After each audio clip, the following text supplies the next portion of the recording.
Obidalf et Victorino avançaient lentement au milieu de l'armée qu'ils venaient de créer. Devant eux, les élémentaires prenaient vie, chacun porteur de la force brute des éléments. Les êtres d'eau ondulaient comme des vagues, leurs corps translucides reflétant la lumière du ciel. Les élémentaires de feu, eux, brûlaient d'une énergie sauvage, leurs silhouettes dansant dans une chaleur étouffante. Plus loin, les golems de pierre se dressaient, lourds et puissants comme des montagnes en marche.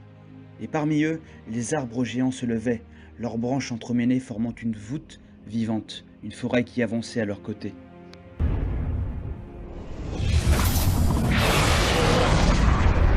Cependant, en regardant Bellixio, la création de Jormo, ils étaient dubitatifs. Bellixio était une créature puissante et mystérieuse, mais personne ne savait réellement à quoi s'attendre de sa part ou s'il était capable de les aider à remporter la bataille contre Bellixo. Les frères se posaient beaucoup de questions et ils se demandaient s'ils pouvaient vraiment lui faire confiance. Malgré leurs doutes, ils avaient confiance en Jormo. Mon frère, je me sens extrêmement fatigué et vieux. J'ai utilisé mon pouvoir Ganobi pour voyager vers la Terre et je suis désormais incapable de l'utiliser à nouveau. Mon frère, je suis désolé d'entendre cela. Le pouvoir de voyage dans l'espace-temps est très puissant et doit être utilisé avec parcimonie.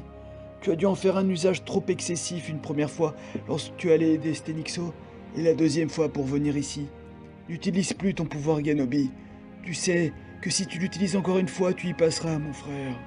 Je sais, j'ai été imprudent, mais j'étais si déterminé à aider tout le monde dans leur combat contre Bellixo. Et n'oublie pas, mon cher frère, qu'il a tué notre père. J'ai tout donné, mais malgré tout, j'ai échoué lors de la dernière bataille. Je n'ai même pas réussi à vaincre la créature de feu qu'il avait invoquée. Échoué? Comment peux-tu dire une chose pareille, Obidalf? Vous avez apporté un grand coup contre lui. Bellixo a dû être très affaibli. Oui, j'ai échoué. J'ai perdu la bataille. Bellixo était trop fort pour moi. Tu n'as pas échoué, mon frère.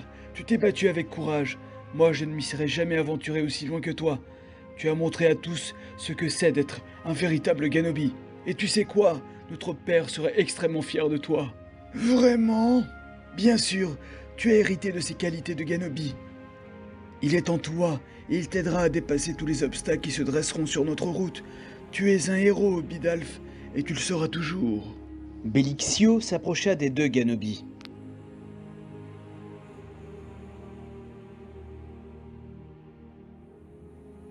Tu ressembles trait pour trait à Bellixo. J'espère que Jormo a fait le bon choix en te créant pour le vaincre. Oui, j'espère que tu es la clé de la victoire contre Bellixo. C'est tout de même fascinant qu'un simple humain comme Jormo ait autant de pouvoir. Il ferait un bon Ganobi. Je suis prêt à faire ce qui est nécessaire pour vaincre Bellixo. Jormo a mis tout son cœur et toute son âme dans ma création, et je suis confiant en mes capacités. Obidalf, bien que fatigué, retrouva un peu de réconfort dans les mots de Victorino. L'éclat de fierté dans les yeux de son frère lui rappela qu'il portait en lui l'héritage de leur père, un Ganobi émérite qui avait combattu jusqu'à la fin. Cependant, le poids de la défaite persistait dans l'esprit d'Obidalf, une ombre qu'il devrait surmonter pour se préparer à la bataille à venir.